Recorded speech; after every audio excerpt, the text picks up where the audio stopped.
And let's segue, Casino, into talking about the team that finished last year number 1 in the NFC East, and that is the Dallas Cowboys. And this says right here, can they get over the hump? The hump being last year they finished 12-5 and lost. I forgot about this. I remember this game. I forgot the score was this high. They lost 48-32 against the Green Bay Packers. Which, if I remember correctly, it was like 21-0 or 28-0 before the Cowboys started their comeback. But yeah, they fell in the wild card round 48-32 to the Packers. They last year they finished 5th in total defense, 5th against the pass, 16th against the run, and then in offense they finished top 5 at number 5, 3rd against the pass, 14th against the run. Going into this season, their over-under is set at 10.5. Both Casino and I said under. And then in 2024, according to PFF, they are projected to have the 10th best O-line, dead last in the running back room. So they are 32nd when it comes to their running attack projected. Well, what about Zeke? 15th ranked in the wide receiver room. We'll get to that in a second. 6th on the D line and 19th in the for linebackers. They are bringing back everybody with the head coach McCarthy coming back, Brian Schottenheimer, the OC from last year, coming back as well. They lost Dan Quinn, who went on to be the Commanders head coach, which we'll talk about them in a minute. And then they brought in Mike Zimmer, former head coach for the Vikings, who is now their defensive coordinator. Casino, before I threw it to you, I was usually I throw it to you and then we talk about free agency because there's so much stuff with free agency. This was the Cowboys free agency. Usually, I rattle off 6-7 names and then also list how much depth was brought in. This was who was brought in for the Cowboys. Eric Kendricks, linebacker, Royce Freeman, running back. That's it. Well done. Was their free agency. So well done. We will talk about Ceedee Lamb in a minute, Casino, because he is a separate topic I want to get your opinion on. But what does the outlook look like for the 12-5 Cowboys going into the 2024-2025 season? I mean, I don't see it. Dak, he's a decent quarterback, but we don't know if what's going on with him. I mean, that's all up in the air still, on his contract. So we'll see how that plays on out. But with no running game, that's going to be very tough for that team to establish any sort of passing game. They complement each other. You have to have a good run game to have a good pass game, vice versa, majority of the time, right? And I see this team struggling. I mean, the fact that they haven't got Ceedee Lamb taken care of, they haven't got Dak taken care of, they didn't really bolster anything. They just lost, they lost some things with their running back. Like, it's just, I don't see it happening again. I just don't. I see more games like the Packers Cowboys games as well. Yes. They're always going to be good. They got a good crowd. They got a good fan base. They're going to do well at home against the bad teams. We know that's going to be a thing. But yeah, they're going to struggle a little bit more than they did last year. Are they going to completely tank? I don't know, but they're going to struggle.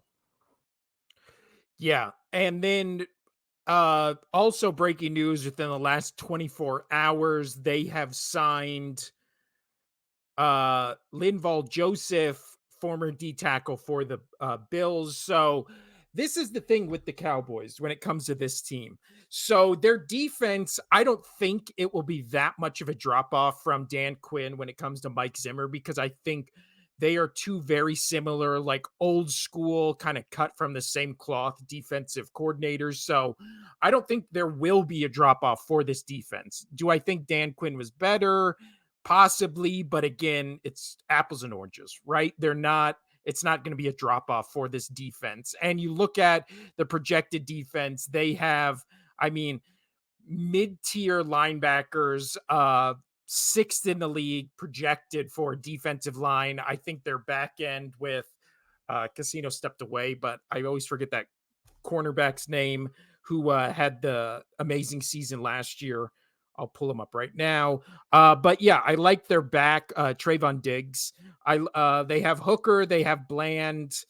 Yeah, I like their defense as a whole. I think this year, much like it was last year, will be a standout. Again, top 5 in defense last year, 5th against the pass. I think they'll be better against the run this year, maybe slightly worse against the pass, maybe the same. I don't know. But I still think this is a top 5 defensive unit. I think where they're really going to struggle is on the offense. And their offensive line has always been good with Dak's been there, but Dak has also always had a reliable running game. I mean, we didn't like Pollard last year, but he at least put up over 1,000 yards. This year, their running backs are only, like Casino just alluded He to, put some numbers up, yeah. Yeah, but this year they have a returning Ezekiel Elliott. Their second running back right now is Rico Dowdle, and then Royce Freeman, as we just talked about. So is it going to be running back by committee? Most likely, because as we've said, the wheels fell off Ezekiel Elliott 3-4 years ago. So if they try to have him, yeah, if they try to make him the workhorse back, I mean, they're 32nd projected in the league in running back basically room, right? So imagine of all the teams, the Cowboys having the worst rushing attack with a top 10 O-line. I don't think it'll be that bad. But again, last year with a guy who I didn't think was a down and out number 1 workhorse back in Tony Pollard, they were still 14th. So now they don't even have that. There's no way they are better at really anything offensively. Because again, and I just talked about it, we can segue here, Casino. There is issues in the locker room with Ceedee Lamb and apparently him having contract issues with Jerry Jones. There's been a couple weird cryptic stuff. So according to PFF, they were ranked. Don't say Jerry Jones and Crypt in the same, same sentence there. Like that's it's foreshadowing. But so they're ranked 15th. That was a good joke. They're ranked 15th. We could be kind of funny. And you know what? That was kind of funny. So good job, Casino. In the wrong way. Because it was dark. So good job, Casino. But that's anyway, go for it. They're ranked 15th in wide receiver group, basically just because Ceedee Lamb is a top 3. Nowhere, no one with a brain would say he's below top 5 best in the league in terms of just production and what he does for this offense. So you look at who else they have. They have Brandon Cooks, who I've always kind of been mid-tier on. I don't know. He's even when he was a lot. Back when he was on the Patriots, I still was like, meh. Yeah. And then after that, it's who are these kind of people? Who are these in terms of names with the rest of their wide receivers? They got rid of, who was it? Who was their tight end that went to the Texans? What was his name? Do you remember his name? No.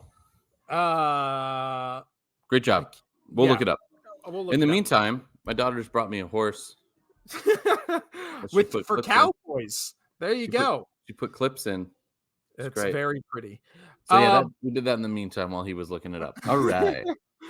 Let me look. Dalton Schultz. That's who it was. Dalton Schultz. So they got rid of Dalton Schultz. They drafted the Schoonmaker guy who is still tight end 2 behind Jake Ferguson. So again, I'm not crazy about their offense at all outside of Dak Prescott, who again, we've seen be a really good quarterback in this league. Last year, he threw the most touchdowns, 3rd most yards, had the 2nd highest QBR in the league. So again, he does look like a Schoonmaker. I think Dak Prescott is a good quarterback. Last year might have been the best season he's had as a pro. So I don't think there's no way he tops that with this offensive unit, especially with the weird back and forth online that is Ceedee Lamb, like posting weird memes and stuff when it comes. And then Jerry It's weirdo, Jones, man. again, Jerry Jones, when he's interviewed about Ceedee Lamb, will just be like, "Oh yeah, we'll eventually get it done." Like no Well, sense I of mean, and that was the latest headline that I just saw was like they're pretty set and comfortable with the wide receiver, getting all the wide receivers taken care of. They're still working on Dak. So last thing that I just read earlier this morning was that it sounds like they got the wide receiver Ceedee Lamb taken care of, and that's all said and done. And now we're just waiting for Dak. But obviously we haven't seen anything. I think that's all malarkey. You know, I, yeah. I just don't trust it. I don't trust Jerry Jones at all. I don't think his team trusts him, his organization. We've talked about that plenty on this podcast that I feel like half that staff, if not more, are just like, can he just retire? Just just be done because he hasn't been able to. Have they been successful? Yes. Have they done enough to get back to the promised land? No. And that's not going to change. And I don't like the moves that he makes. I mean, in my opinion, he overpaid Dak. He Mhm. overpaid Zeke, definitely overpaid Zeke. You know, Well, that's always been the knock against Jerry Jones is he like pays like his guys to the detriment of the team where he'll just pay the players he likes even like terrible contracts. I mean, not terrible for the team, not for the player. And he takes care of his guys, but to the detriment of the team as a whole. And yeah. then when it's not like quote unquote his guys, which apparently CeeDee Lamb appears to not be his guy, because I feel like if he was his guy, he would have already had like this monster contract. Everybody would have been like, "What are you doing signing him to Well, that I'm kind of waiting. I'm just waiting contract?" for that news to drop. I'm waiting for that monster contract. Yeah. Like the fact that things are taking this long, it was just like with the Ezekiel Elliott thing, where it took almost to the start of the season, and then all of a sudden he just got paid out his ass. I'm waiting for that same situation. I'm waiting for Yeah. that same thing to happen. And as And I of think and I think there might be the issue between not getting Dak more money and then not getting CD what he wants is maybe because they're playing against each other. Could be. well, And, yeah, it could be we'll like, both oh, need new well, you contracts. you want to give him a whole bunch of money? Why not give me more money? Like, I thought I was your guy. I thought I was your guy. And just doing that whole back and forth. And now he's like, oh, I got two guys to pay. This makes it tough because I have no money. Yeah. And when we talked about the Bengals a couple episodes ago, we forgot to mention that Jamar Chase is also holding out a training camp amid contract negotiations. But that's also with the Bengals, where I feel like they're a cheap organization that never pays anybody. The Cowboys, again, I their think they'll get whole I think they'll brand get is that one stars. done because I think Jamar Chase really wants to play with his Burrow. boy. Yeah. And see, the And I want to issue, see that. I want to see that as a fan. I want to see Burrow and I want to see Chase just crush it again. Their yeah. their chemistry is just And as a fan of the NFL, obviously, I want to see good quarterback wide receiver combinations. And one of the best ones in the league has been CeeDee Lamb and Dak Prescott. But as an Eagles fan, I hope this thing fully blows up and CeeDee Lamb goes to the AFC somewhere. I don't know. But I know a team that could use a wide receiver yeah, just ship him to the Patriots. But as for of like as of 10 right bucks. now, CeeDee Lamb, along with Jamar Chase, both sitting out of training camp, haven't played in the preseason games, both trying to get a new contract. Now, again, the issue with the Cowboys is they have to pay Dak and they have to pay CD and they have to pay Micah. And it's like, Dak Prescott, the contract situation has obviously been an offseason topic, and they're kind of going into it where it doesn't seem like either Dak or CeeDee Lamb are happy. And at this point, we just went through it. That's kind of all this offense is. is Dak Prescott and Ceedee Lamb. They really have nobody else. So in the draft, also, instead of getting another wide receiver or a quarterback, they did shore up the offensive line, which is, I guess, a good move. But when you already have such a great offensive line, maybe not the most pertinent thing you need Well, right he's now. going to need the time so he can find a receiver. I I mean, mean, he's that's not going to have, like we talked about, he's got no backfield. Zeke's a right up the middle guy that's going to get stopped every 1 yard. Like, yeah. I mean, Yeah, yes, again, that offensive line is going to that offensive line is going to help him. I mean, he could be a little zesty, sure. Um, Definitely going to help open some pockets for him to get through. But I mean, if he has to do it himself, I don't see it. And so with that offensive line, you got to have somebody to be able to protect. I mean, how many of those tight ends do you think are actually going to go out on the line routes and down the seam? I feel like they're going to be blocking a lot so he can get it to one of his two receivers. that's a good point. And I never really hate in drafts where people shore up their offensive or defensive line. You always hear coaches say like games are won or lost in the In trenches the on both trench. sides. It's So 100% true.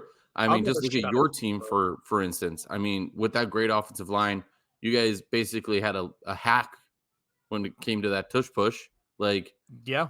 that offensive line, like you'll never see that. I'm sorry, Jason Kelsey's gone. You got a good replacement, but that tush push, dude, like that's gonna be so hard to replicate. It was so good. It was done so well. Yeah.